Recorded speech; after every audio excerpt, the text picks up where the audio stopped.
번째 시간입니다. 사무엘아 사무엘아 라고 하는 제목으로 말씀을 선포하겠습니다. 사무엘아 사무엘아 라고 하는 이 하나님의 음성이 오늘 우리 마음 가운데 울려 퍼지는 시간이 되시기를 간절히 소원하는 마음으로 말씀을 선포합니다.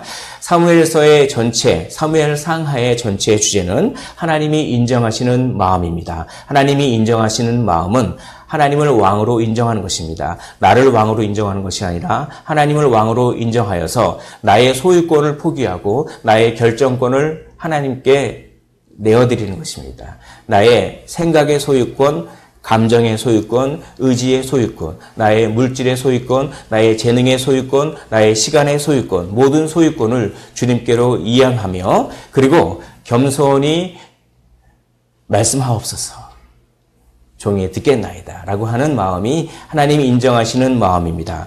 그래서 한나의 노래에서 이 사무엘서 전체의 주제를 한나의 노래를 통하여서 나오게 되는데 한나의 노래의 가장 핵심은 교만한 자를 낮추시고 겸손한 자를 높이시는 이야기입니다. 그래서 엘리 가문을 낮추시고 사무엘은 높이시며 또 사울은 낮추시고 다윗은 높이시는 이야기가 사무엘 상하인 것입니다.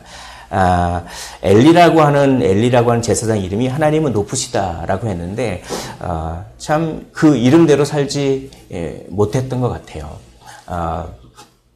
자기 이름만큼만 살아도 참 잘 살 것 같습니다. 이름에는 어떠한 뜻들이 있는데 자기 이름만큼 참 못 살 때가 얼마나 많은지 모르겠습니다. 엘리를 보면서 이런 마음이 생기더라고요.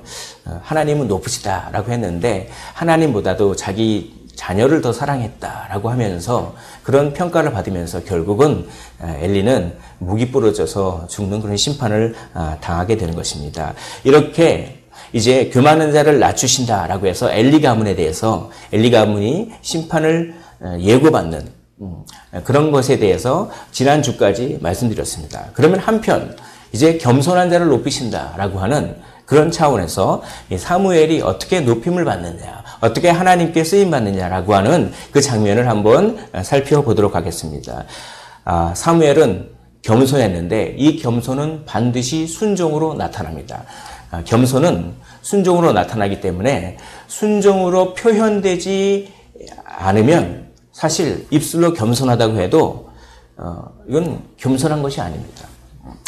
겸손은 뭐라 그럴까 자기 자신이 이렇게 그렇게 열등감에 휩싸여서 그런 것도 겸손이 아닙니다. 겸손은 온전히 하나님만 내 삶의 주인이다라고 하는 그 생각을 가지고 온전히 하나님의 음성에 귀를 기울이고 하나님의 말씀에 순종하겠다라고 하는 마음 자세가 겸손이지 그저 자기 학대를 하고 자기 비하를 하고 자기 열등감에 휩싸이는 것은 교만에 따른 이야기인 것입니다. 사무엘은 그렇게 하나님의 음성을 나중에 듣죠. 사무엘은 순종으로 자기의 마음이 표현된 그런 인생을 살았습니다. 순종하는 사무엘. 어떻게 사무엘은 어려서부터 그 선지자로 세워지기까지, 사사로 세워지기까지 어떤 인생을 살았는지를 짧게 한번 되돌아보면 이 사무엘은 정말 순종하는 삶을 살았구나라는 그런 어떤 교훈을 우리가 받게 됩니다. 그런데 이 순종은 평탄할 때는 누구나 순종할 수 있는데 꼭 위기가 있습니다. 우리의 삶은 꼭 위기가 항상 같이 있습니다. 항상 순종하지 못하게 하는 상황과 불평하게 하는 그런 상황들이 항상 공존합니다. 그러니까 우리의 인생은 그냥 아예 이렇게 생각하십시오. 위기는 늘 있다. 위기는 그리고 불평할 만한 상황은 늘 있다. 그건 우리의 가까운 친구다. 이렇게 청교도 위대한 신앙의 선배들은 위기와 불평할 만한 상황을 우리의 친구라고 표현했습니다. 왜냐하면 그것을 통해서 하나님께서 우리에게 은혜를 주시기 때문에 그렇습니다. 그러면 보십시오. 1장 24절에 보면 젖을 뗀 후에 그를 데리고 올라갈새 여호와의 집에 나가는데 아이가 어리더라. 참 어렸습니다. 젖을 뗐다. 이스라엘 사람들은 만 3세까지 젖을 먹입니다. 보통 그러니까 우리 한국 나이로 4살 혹은 5살까지 젖을 먹이는데 요때까지 요 아이를 갖다가 이제 떼어놓고 이제 부모와 생리별을 하는데 한번 생각을 해 보십시오. 우리 자녀가 있는데 한 4살 배기 5살 배기 있는데 다 성전에다가 이렇게 떼어놓고 이제 못 만날 생각을 하면 참 부모도 마음이 어떻겠습니까? 근데 부모도 그런데 아이는 어떻겠습니까? 아이가 막 불안해하지 않겠습니까? 불안해하고 엄마라고 하지 않겠습니까? 그런데 희한하게도 사무엘이 그것을 감당했다는 것입니다. 사무엘의 순종하기 어려운 첫 번째, 사무엘의 인생에서 순종하기 어려운 첫 번째 위기는 부모와 이별입니다. 물론 순간적으로는 힘들어하고 했을지 몰라도 어찌어찌 했던 사무엘은 이것을 감당했습니다. 사무엘은. 그러면서 순종하는 인생을 시작한 것이죠. 여기 1장 24절에 노란색으로 제가 화면에 그렇게 해놨는데 아이가 어리더라. 이걸 이렇게 번역할 수 있습니다. 사환이 되었더라. 제사장의 심부름꾼이 되었더라. 라고도 번역할 수가 있습니다. 그러니까 이제 아이가 어려서 부모와 이별하고 이제 제사장의 사환이 된 겁니다. 제사장의 심부름꾼이 된 것입니다. 그런데 이 제사장들, 이 제사장의 사환들이 어떤 짓을 했습니까? 예, 그 삼지창을 가지고 그 엘리의 아들들이 시키는 거예요. 빨리 가서 그 삼지창으로 찔러가지고 고기 덩어리를 갖고 와라. 하나님을 뭡니까? 하나님의 예배를 그렇게 멸시하고 그냥 자기가 먹고 싶은 그것 더 많이 먹으려고 더 맛있게 먹으려고 하나님께 드리기도 전에 기름을 떼어 드리기도 전에 나는 구워 먹고 싶어. 생고기가 있으려면 적당히 비계도 있어야 돼. 그래가지고 기름 같은 것들을 다 하나님께 떼어내기 전에 사환을 시켜서 심부름꾼을 시켜서 너 지금 삼지창으로 가서 푹 찔러가지고 갖고 와라. 이렇게 완전히 예배를 멸시하는 그런 분위기가 바로 사환입니다. 거기서 그 분위기에서 자기 자신을 지켜냈습니다. 지켜냈어요. 11절에 보면 그 아이는 여호와를 섬기니라. 2장 11절이죠. 또 2장 18절에 보면 세마포 에봇을 입고 여호와 앞에서 섬겼더라. 이 분위기가 그렇다고 해서 그 분위기에 편승하지 않았다는 것입니다. 나쁜 영향력으로부터 자신을 지켰습니다. 이런 위기를 넘기고 순종했다는 것이죠. 보면 분위기가 그렇다고 해서 꼭 그렇게 따라갈 필요는 없는데 이상해도 사람은 분위기가 그러면 꼭 그걸 따라갑니다. 근데 두 종류의 사람이 있습니다. 분위기가 이렇든 저렇든 하나님 말씀에 딱 중심을 잡고 그렇게 하나님의 말씀만 쫓아가는 사람이 있는가 하면 그 분위기를 보고 그 분위기에 휩싸여 있는 사람이 있는데 대부분의 사람들은 분위기에 휩싸이지 않겠습니까? 그런데 이 사무엘은 어린 나이에도 불구하고 나쁜 영향력으로부터 자신을 지켜내는 순종을 했다는 것입니다. 참 놀라지 않습니까? 참 놀라는 것 같아요. 요즘 젊은이들과 요즘 청소년들과 분위기가 다 그런 분위기가 요즘 한국교회가 다 분위기가 그런 분위기인데 뭐 그렇게 유별나게 신앙생활을 해? 라는 말을 들을 수도 있는데 사무엘은 세마포 에봇을 탁 입고 너무 소중하게 생각한 거예요. 내가 하나님께 바쳐졌다고 하는 것이 그러면서 자신을 지켜냅니다. 그래서 이제 아이 사무엘이 여호와 앞에서 자라니라 라고 하는 말씀을 합니다. 아이 사무엘이 점점 잘한다, 성장한다 라고 하는 말을 많이 씁니다. 이게 타성에 젖지 않은 거예요. 맨날 하는 심부름 똑같이 하고 맨날 하는 일 똑같이 하고 뭐 맨날 그 매주마다 드리는 예배 똑같이 예배 드리고 그러면 타성에 젖을 만도 한데 타성에 젖지 않고 어떡합니까? 자라났습니다. 몸도 자라났지만 영적으로도 자라났습니다. 영과 육의 성장이죠. 그럴 만한 위기 상황에서 그것을 이기고 순종했습니다.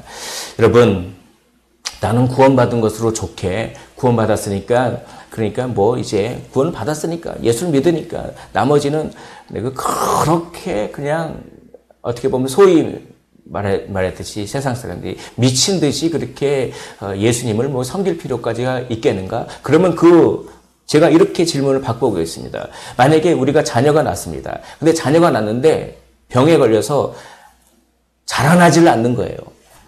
10년이 지나도 20년이 지나도 키가 안 자랍니다. 그러면 그래, 생명이 태어났으니까 그걸로 만족해. 자라나지 않는 건 생명이 태어났잖아. 그걸로 만족해 라고 할 수가 있습니까? 우리가 구원받았다고 하는 것은, 생명을 가졌다고 하는 것은 반드시 자라나는 것과 밀접한 연관관계가 있습니다. 만약에 성장을 하지 않으면 생명을 못 받은 것일 수도 있습니다. 사무엘은 자라났습니다. 게으를 수 있는 환경 속에서도 자라난 것이죠. 사랑하는 성도 여러분, 저를 포함해서 여기 계신 모든 분들이 예수를 이왕 믿었으면 정말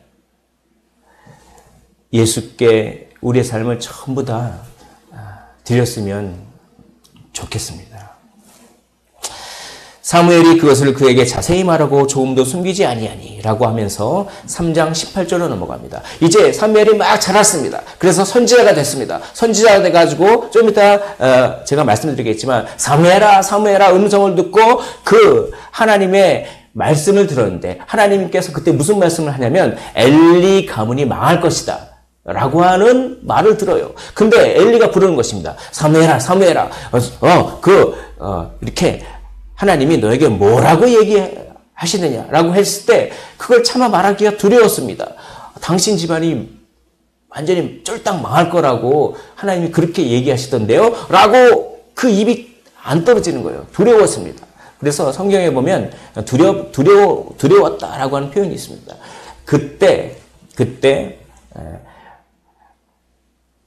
숨기지 말고, 조금도 숨기지 말고 말해라. 그렇게 얘기했을 때 사무엘은 하나님께 받은 말씀이 그 사람에게 혹 상처가 될지언정 그것이 하나님께 받은 말씀이라면 그것을 선포했습니다.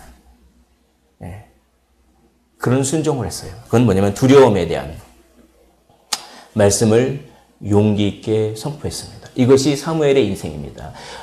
어려서부터 청소년기에, 청년기에 이제 선지자로 세우심을 받아서 각 나이별로 다 각 단계별로 우리 인생은 전부 위기의 연속입니다. 어렸을 때는 부모와 헤어졌어야 됐고, 그리고 그 어떤 나쁜 영향력의 그 분위기 속에서 자라야 됐고, 거기서 자기 자신을 지켜야만 했으며 타성에 젖지 않으려고 성장하려고 그렇게 노력했고, 이제 그래서 제사장이 되니까 말씀을 용기 있게 선포해야 되는, 그것을 순종해야 되는 데까지 우리의 인생은 매 순간 위기이며 그 위기 때마다 하나님께서 물어보십니다. 무엇을 선택할 것이냐?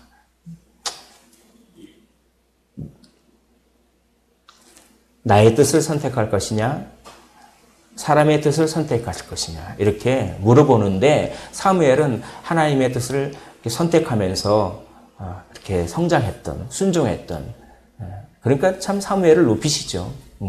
그런 모습을 봅니다. 바로 우리의 인생은 위기의 연속입니다. 우리의 인생은 순종의 여정입니다. 우리의 인생은 어찌 보면 순종할 것인가, 순종하지 않을 것인가 라고 요약할 수가 있는 것입니다. 우리는 많은 선택을 하며 삽니다. 매 순간 선택을 합니다. 이것을 선택할 것인가, 저것을 선택할 것인가. 그러나 하나님의 뜻을 선택하셨으면 참 좋겠습니다. 그런 선택이 다 모아져서 하나님의 나라가 확장되는 것이죠. 그리고 우리는 영원한 상급을 받게 되는 것입니다.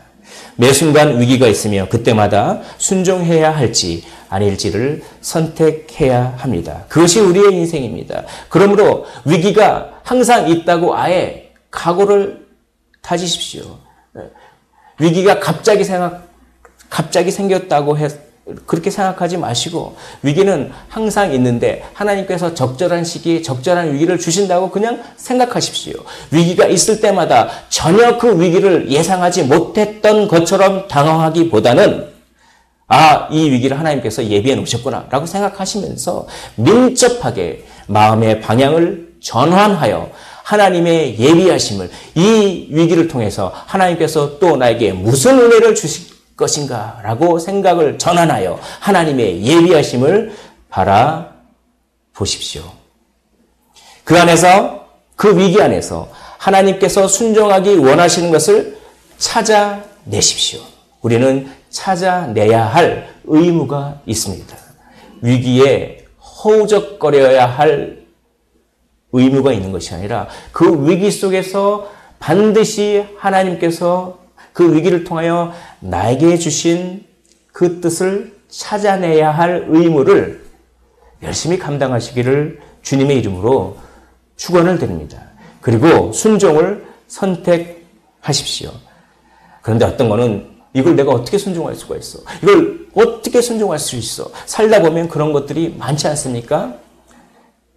결코 순종할 수 없을 것처럼 보이는 것들이 있습니다. 그런데 하나님께서는 한 걸음씩 순종하기를 원합니다. 우리 찬송가 가사에도 있죠. 제가 예전에 큰 실패를 본 적이 있습니다. 그래서 참 낙담하고 있을 때 이 찬송가를 제가 불렀습니다. 한 걸음씩 주께 나오라. 그때 저는 깨달았습니다. 그렇지. 단지 한 걸음씩 나아가면 되지. 단지 한 걸음씩. 많은 걸 하나님께서 요구하시기보다는 단지 한 걸음씩. 조금씩 순종하다 보면 어느새 낙심은 안개와 같이 사라지고 어느새 순종하고 있는 자신을 발견할 줄 믿습니다. 한 걸음씩 주께 나오십시오. 주님께서 우리의 인생을 책임져 주십니다. 물론 중간중간에 그리고 상당히 많이 그리고 반복적으로 습관적으로 넘어지고 미끄러질지라도 우리는 한 걸음씩 나오면 순종할 수가 있을 줄 믿습니다. 이렇게 순종할 수 있었던 능력이 어디서 나옵니까? 사무엘은 어떻게 그렇게 어린 것이 그런 걸 감당하고 그렇게 자라서 그렇게 용기 있게 선포하는 어떻게 그런 순종의 삶을 살았을까요? 이것은 하나님의 은혜입니다. 우리의 힘으로 될 수는 없습니다. 그러나 은혜는 우리의 인격과 함께 역사한다고 하는 사실을 믿으시기를 원합니다. 뭐냐면 이게 이겁니다. 마약처럼 은혜의 주사가 있어서 그 은혜의 주사를 우리에게 꽉 주면 우리는 우리의 의지와 생각과 상관없이 그냥 마약에 취한 것처럼 막 은혜가 우리를 사로잡는 그런 식의 어떤 은혜가 아닙니다. 그런 식으로 그렇게 이야기하는 그런 어떤 이야기들도 있지만 그것은 정통신학이 아닙니다. 은혜는 우리의 의지와 생각과 감정을 함께 참여시킵니다. 그래서 하나님께서 우리에게 은혜해 주시면 그 은혜로 말미암아 우리의 의지가 새로워지면서 의욕이 생기는 거예요. 한번 해볼까? 그게 좋아지는 것이에요. 야, 이게 참 예전에는 이게 별로 안 좋아 보였는데 참 예배드리고 복음 전하는 게 참 좋네 이게. 이렇게 그렇게 하나님께서 우리의 인격을 자극하실 때 거기에 순종해서 단지 한 걸음을 탁 내딛으면 그때부터 하나님의 은혜가 우리를 쫙 몰아가셔서 우리에게 아주 거룩한 의욕을 주셔서 그 동기부여를 해주셔서 강력한 의욕과 동기부여를 해주셔서 그것으로 순종하는 것입니다.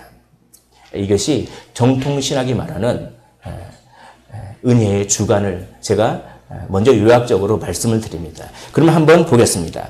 보면 2장 26절에 보면 이렇게 되어 있습니다. 여호와와 사람들에게 은총을 더욱 받더라 라고 되어 있습니다. 사무엘은 여호와에게 은총을 받았습니다. 그리고 그 은총이 얼마나 밖으로 잘 표현되었는지 사람들도 사무엘이 참 은총을 받은 것인 줄 알고 사람들도 사무엘에게 은총을 줬습니다. 이게 무슨 뜻일까요? 이게 이겁니다. 참 이뻐 보여요. 참 저 어린 것이 행동하는 게 너무 이뻐 보입니다. 아이고 부모랑 떨어져서 그렇게 외로울 텐데도 그렇게 잘 섬기고 아이고 저 어린 것이 참 대견하다. 근데 애가 점점 자라는 거예요. 아이고 청소년이 됐습니다. 요즘 청소년은 안 그런데 제가 이렇게 저렇게 성실하게 그렇게 정성을 다해서 이렇게 섬기지 참 이뻐 보이네. 이런 거를 사람들에게 은총을 더욱 받더라라고 표현한 것입니다. 하나님께 은총을 받으면 그것은 사람들에게 사랑스러워지는 형태로 나타납니다. 우리 주님께서도 그러셨죠. 그렇게 잘하셨죠. 누가복음 2장 52절에 보면 예수는 지혜와 키가 자라가며 하나님뿐만 아니라 사람에게 더욱 사랑스러워 가시더라. 저 아이를 보면 어쩜 그렇게 이쁜 행동을 하고 어쩌면 그렇게 잘 섬기고 어쩌면 그렇게 잘 이겨낼까? 잘 감당할까? 그것은 하나님의 은혜가 밖으로 표현되어서 사람들에게 선한 영향력을 끼치는 그런 상태입니다. 하나님의 은혜를 주신 거예요. 그러므로 매 위기 때마다 그렇게 감당할 수가 있습니다. 그런데 그 은혜는 제가 말씀드렸다시피 우리의 인격을 자극합니다. 그걸 꼭 하셔야 돼요. 마취시키는 게 아니에요. 그러므로 우리는 어떻게 해야 됩니까? 하나님께서 우리의 인격을 자극하실 때 어떻게 자극하십니까? 하나님의 말씀을 통해서 자극합니다. 또 사람과의 관계를 통해서 자극합니다. 그렇게 그럴 때 거기에 이렇게 순종하시면 그러면 은혜가 우리의 인생을 책임져 주시는 것입니다. 하나님께서 얼마나 우리에게 은혜 베풀어 주시기를 원하시는지 모르겠습니다. 6절에 보면 사무엘을 한 번 부르는데 사무엘이 그걸 모릅니다. 몰라서 엘리 제사장에게 갑니다. 저를 부르셨습니까? 엘리 제사장 아니 안 불렀어. 그러니까 다시 옵니다. 근데 하나님께서 한 번 불렀는데 못 알아먹었다고 포기하지 않습니다. 6절에 보면 다시 사무엘을 부르는지라. 근데 소리를 듣고 다시 또 엘리에게로 갑니다. 저 부르셨습니까? 아니 나 너 안 불렀어. 그래서 다시 옵니다. 다시 사무엘을 부른다고 해서 사무엘이 못 알아듣는다고 해서 하나님께서 포기하지 아니하시고 세 번째 사무엘을 부르십니다.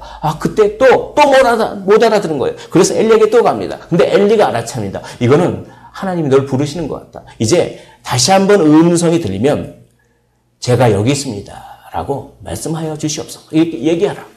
그렇게 알려주고 갑니다. 그때 10절에 보면 전과 같이 또 부르십니다. 4번이나.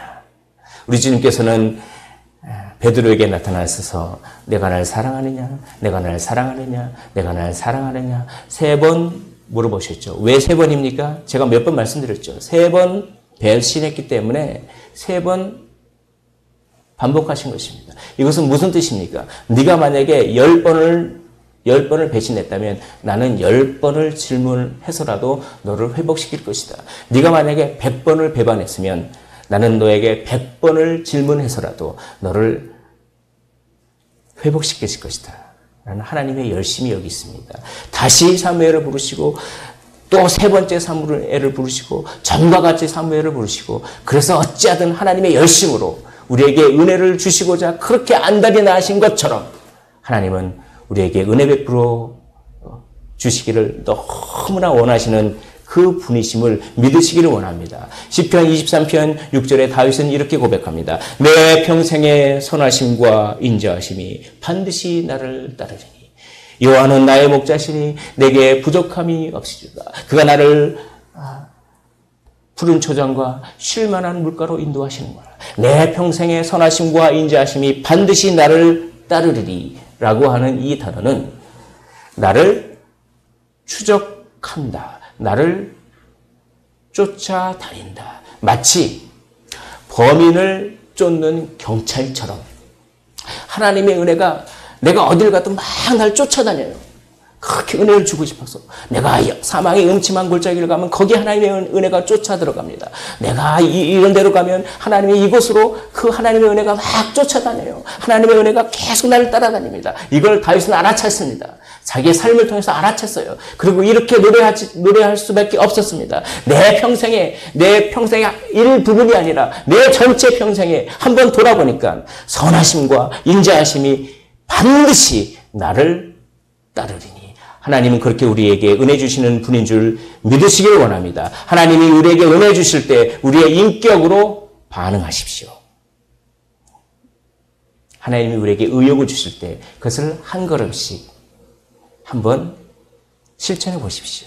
놀라운 일이 벌어집니다. 하나님은 사람을 통해서 은혜를 주십니다. 오늘 2장 19절에 보면 그의 어머니가 매년 작은 버섯을 지어다가 그에게 주었더니 1장 22절에 보면 한나는 올라가지 않고 아이를 쳤대거든. 이건 뭐냐면 한나가 매년 제사를 드리는데 따라 올라가지 않고 집중해서 젖을 먹이면서 그렇게 그 아이에게 사랑을 집중해서 쏟아 붓는 것입니다. 그것이 어떤 안정감이 거기에 있지 않았을까요? 요즘은 돌도 안 지났는데 어린이집에다가 보내고 그런 세태죠. 한나는 꼭 이제 그런 것들을 잘못했다라고 말씀드린 것은 아닙니다. 어떤 한나의 자기 자녀에 대한 최선을 다한 사랑의 쏟아부음, 이런 것을 이제 강조하려고 말씀드린 것이죠. 젖을 뗄 때까지 집중적으로 자기의 사랑을 쏟아 부었습니다. 그리고 매년 1년에 한 번씩 혹은 1년에 몇 차례씩 성전을 방문해서 겉옷을 지어다가 입혀주시면서 잘 지냈니? 너는 나실이냐? 라고 아마 사명감을 고취시켜 주지 않았을까요? 이런 것들이 어린 사무엘이 순종하는데 영향력을 받지 않았겠습니까?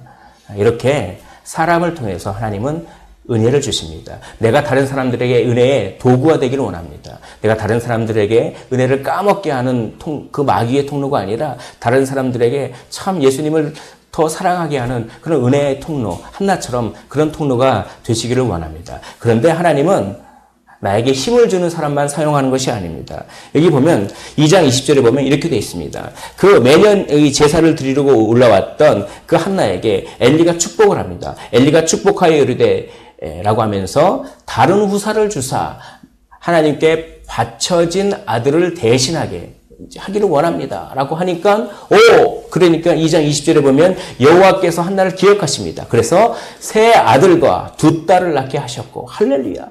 그 사무엘을 하나님께 나시린으로 바쳤더니 새 아들과 두 딸을 더 주시는 그 하나님. 그런데 이거를 누가요?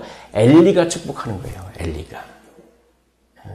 엘리는 영적으로 어두운 사람인데 하나님은 영적으로 어두운 사람도 사용하십니다.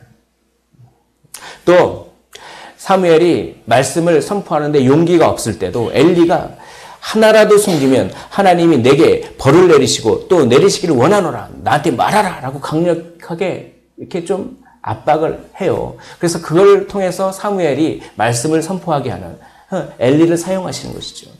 어떻게 보면 엘리는 좀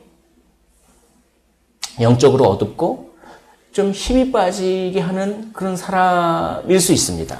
그러니까 우리 보통 살아가는데 보면은 어떤 사람이 나는 의욕적으로 뭘 하려고 그러는데 어떤 사람은 그냥 가만히 별로 의욕도 없고 가만히 있으면 그 사람의 영향을 받아서 괜히 힘 빠지게 하는 사람이 있죠. 그런데 하나님은 그렇게 힘 빠지게 하는 사람도 사용하시는 것입니다. 그리고 심지어는 악한 사람도 사용합니다. 아마 엘리의 그 아들들의 사환들을 보면서 사무엘은 나는 반면 교사로 삼아서 나는 저렇게 안 해야지 이렇게 생각하지 않았을까요? 어떤 사람은 똑같이 힘들고 어려운 상황에서 어떤 사람은 거기에 휩쓸리는 사람이 있고 어떤 사람은 나는 저렇게 살지 않아야지라고 하면서 그 상황을 반면 교사로 삼는 사람이 있습니다. 똑같은 상황에서 어떤 사람일까요? 하나님의 은혜를 받는 사람은 반면교사로 삼습니다. 그래서 바울은 이렇게 얘기합니다. 너희가 그 광야에서 그렇게 하나님께 그 죄를 져가지고 음행하고 그래가지고 막 이렇게 막 벌받고 하는 것을 본보기로 삼아라. 하나님께 은혜 받은 사람은 그렇게 반면교사를 삼을 줄 압니다. 똑같은 상황 속에서도 어떤 사람은 넘어지지만 어떤 사람은 그것을 통해서 더 딛고 일어나는 사람이 있는 것이죠. 이렇게 하나님은 사람을 통해서 은혜를 주십니다. 하나님이 사용하시는 사람은 힘을 주는 사람뿐만이 아니라 힘을 빠지게 하는 사람, 심지어는 악한 사람을 사용하시기도 합니다. 악한 사람들과 힘 빠지게 하는 사람들을 보면서 은혜를 잃어버리지 마십시오. 나 저 집사 때문에 교회 안 나가. 힘 빠지게 하는 사람, 악한 사람을 보면서 왜 내 은혜를 잃어버려야 합니까? 오히려 은혜의 소중함을 깨닫고 은혜를 더욱 사랑하는 통로로 삼으십시오. 또 하나님은 말씀을 통해서 우리에게 은혜를 주십니다. 그래서 오늘 요절과도 같은 말씀입니다. 오늘 10절의 말씀 우리 화면에도 있는데 한번 한 목소리로 읽어보도록 하겠습니다. 시작! 여호와께서 임하여 서서 전과 같이 사무엘아 사무엘아 부르시는지라 사무엘이 이르되 말씀하옵소서 주의 종이 듣겠나이다 하니. 하나님께서는 은혜를 주시는 가장 주된 통로를 말씀을 통해서입니다. 그런데 여기서 오늘 이 말씀 속에서 굉장히 중요한 것이 있습니다. 사무엘에게 하나님은 엘리야라고 하지 않으셨다는 것입니다. 사무엘에게 하나님은 어떻게 말씀하십니까? 사무엘아, 사무엘아 라고 부르시는 거예요. 이것이 키포인트입니다. 하나님의 말씀을 나의 이야기로 그것을 들어야 됩니다. 하나님의 말씀을 나의 이야기로 반드시 들을 때에만 하나님의 부르심을 경험하고 은혜를 받을 수가 있습니다. 이 말씀 참 좋다. 저 말씀은 저기 무슨 장로가 들어야 될 말씀이야. 야, 이 말씀은 너무 좋네. 이 말씀은 누구 집사가 들어야 될 말씀이야. 라고 하는 것이 아니라 이 말씀은 내가 들어야 할 말씀이다. 라고 생각할 때 그때 부르심을 경험할 수가 있습니다. 사무엘아, 사무엘아 라고 할 때 말씀하옵소서 주의 종이 듣겠나이다. 이것이 우리의 인생을 완전히 바꿉니다. 사무엘아, 사무엘아 이건 뭡니까? 사무엘아, 사무엘아 이건 뭡니까? 네가 해야 할 일이 있다 라는 뜻이 될 수도 있습니다. 또 네가 고쳐야 할 일이 있다 라는 뜻이 될 수가 있습니다. 네가 좀 이렇게 살아야 됐다라고 하는 뜻이 될 수가 있습니다. 네가 다른 사람들에게 이것을 전해야 된다라는 뜻이 될 수가 있습니다. 하나님의 말씀을 나의 이야기로 들으십시오. 그러면 하나님의 놀라운 음성을 경험하게 되실 줄 믿습니다. 하나님의 말씀을 나의 이야기로 들을 때 하나님의 부르심을 들을 수 있습니다. 이것이 내 이야기다. 이것이 네가 해야 할 일이다. 이것이 네가 고쳐야 할 일이다. 이것이 네가 다른 사람들에게 전해야 할 메시지다. 라고 하나님의 말씀을 나의 이야기로 들으시기를 원합니다. 하나님은 은혜를 주시기 위해 모든 것을 사용합니다. 그 모든 것 속에서 하나님께서 나에게 주신 음성을 들으십시오. 나의 이야기로 들으십시오. 나의 이야기로 듣는 마음을 기도하시기를 원합니다. 그래서 솔로몬은 그 기도 제목이 한 가지였습니다. 나에게 듣는 마음을 허락하여 주시옵소서. 이 시간 듣는 마음을 허락해달라고 기도하실 때 하나님께서 그 마음을 허락하시고 하나님의 놀라운 부르심과 은혜를 경험시켜 주실 것입니다. 우리는 왜 뒷담화를 합니까? 우리는 왜 소문을 그렇게 좋아합니까? 우리는 뒷담화와 안 좋은 소문을 너무나 좋아합니다. 그렇게 좋아하는 이유는 그것을 남의 이야기로 듣기 때문입니다. 하나님은 사무엘에게 엘리야, 엘리야 하지 않으시고 사무엘아, 사무엘아 하십니다. 그런데 우리는 사무엘아, 사무엘아 하시는 말씀을 엘리야, 엘리야라고 듣지는 않습니까? 성경을 읽고 설교를 듣고 사람들과 대화하고 어떤 상황에 직면하고 그런 가운데 하나님의 뜻을 알게 되는데 그 하나님의 말씀과 원리를 나의 이야기로 들으면 감각이 생깁니다. 첫째는 마땅히 혐오스러워야 할 것을 혐오하게 되는 감각이 생기고 죄에 대해서는 혐오스러운 감각이 생깁니다. 그리고 마땅히 아름답게 느껴야 할 것을 아름답게 느낄 줄 아는 감각이 생깁니다. 거룩에 대해서는 아름답게 느끼는 감각이 생기는 것이죠. 하나님의 말씀을 나의 이야기로 들으면 그런 감각을 하나님께서 주셔서 혐오스러움과 아름다움의 감각을 주셔서 혐오스러움은 회개를 불러일으키고 아름다움은 담고 싶은 마음을 격려합니다. 그래서 순종과 헌신을 격려하게 되는 것이죠. 그래서 하나님의 말씀을 나의 이야기로 듣는 그런 마음이 있는 분들은 회개가 풍성합니다. 그리고 동시에 헌신도 풍성합니다. 우리는 한나의 이야기를 했고 또 엘리의 아들들의 이야기를 했고 엘리 제사장에 대한 이야기를 했고 사무엘에 대한 이야기를 했고 주 예수 그리스도에 대한 그 이야기를 듣습니다. 이것이 전부 우리에게 대한 얘기입니다. 우리가 엘리의 아들들처럼 예배를 멸시하는 순간이 있었습니까? 그것을 나의 이야기로 들으십시오. 우리가 엘리처럼 영적으로 침체된 상황이 있었습니까? 그것을 나의 이야기로 들으십시오.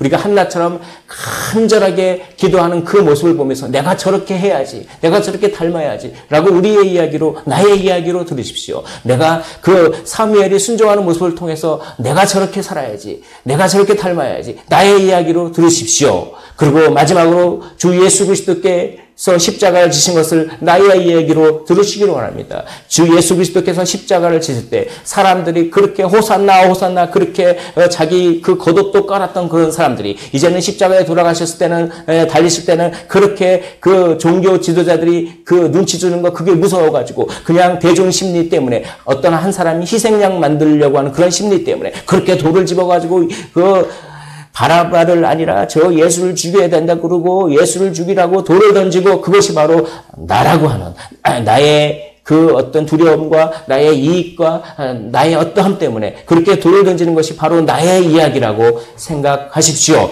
그리고 예수 그리스도께서 그럼에도 불구하고 희생하시고 자기 자신을 다 내어주신 것을 나를 위한 일이라고 생각하시고 나도 그렇게 닮고 싶습니다. 라고 하는 것입니다. 한번 따라해 볼까요? 나는 연약합니다. 나는 닮고 싶습니다.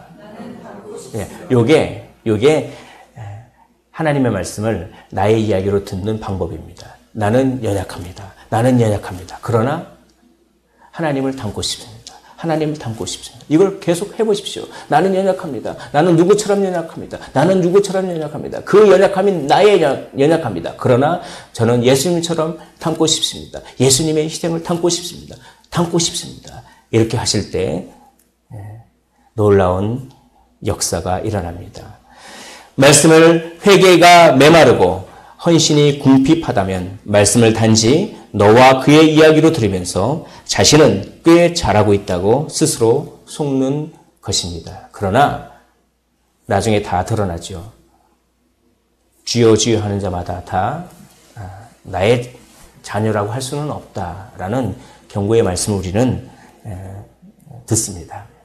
그 순종의 결과 19절에 보시면 그의 말이 하나도 땅에 떨어지지 않는다라고 됩니다. 이제 사무엘이 순종해서 하나님의 말씀을 전했을 때 사무엘의 말이 이루어지는 거예요. 그리고 어떡합니까? 사무엘의 말이 영향력을 끼치는 것입니다. 사무엘이 말을 하면 감화 감동이 있습니다. 그러므로 사무엘을 사람들이 인정하기 시작합니다. 하나님께 붙잡힌 사람이라고 인정합니다. 그리고 믿을 만한 사람이 되는 것입니다. 그래서 여호와는 사무엘에게 자기 자신을 나타냅니다. 여호와께서 실로에게 다시 나타나시되 예전에는 여호와께서 마치 떠나신 것 같았습니다. 말씀이 희귀했습니다. 이상이 없었습니다. 그런데 다시 여호와께서 실로에게 나타나시되 여호와의 말씀으로 사무엘에게 자기를 나타내시니라. 우리가 하나님께 순종하면 하나님은 우리를 통해 자신을 나타내십니다. 우리는 복음의 통로가 되고 우리가 타인에게 믿을 만한 존재가 되며 우리가 하는 말이 선한 영향력을 갖게 됩니다. 바울은 그런 우리를 너희는 그리스도의 향기요 그리스도의 편지라고 이야기합니다. 사랑하는 성도 여러분, 우리는 믿을 만한 존재입니까? 내가 믿을 만한 존재라고 생각하는 것과 타인이 정말 나를 그렇게 생각해 주는 것은 천국과 지옥만큼 다른 이야기입니다. 굳게 다짐하는 것만으로는 부족합니다. 나는 믿을 만한 사람이 돼야지. 그것만으로는 부족합니다. 하나님의 말씀을 나의 이야기로 들으십시오. 그러면 믿을 만한 존재로 되는 것이 아니라 믿을 만한 존재로 되어질 것입니다. 하나님의 은혜가 그렇게 우리를 사로잡게 되는 것입니다.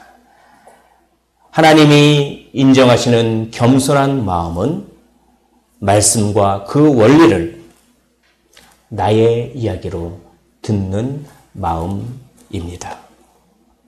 이 마음으로 회개하고 이 마음으로 순종하여 사랑스러운 존재, 믿을 만한 존재로 되어지십시오. 여호와와 사람들에게 은총을 더욱 받더라. 사무엘아 사무엘아 부르시는지라. 사무엘이 이르되 말씀하옵소서.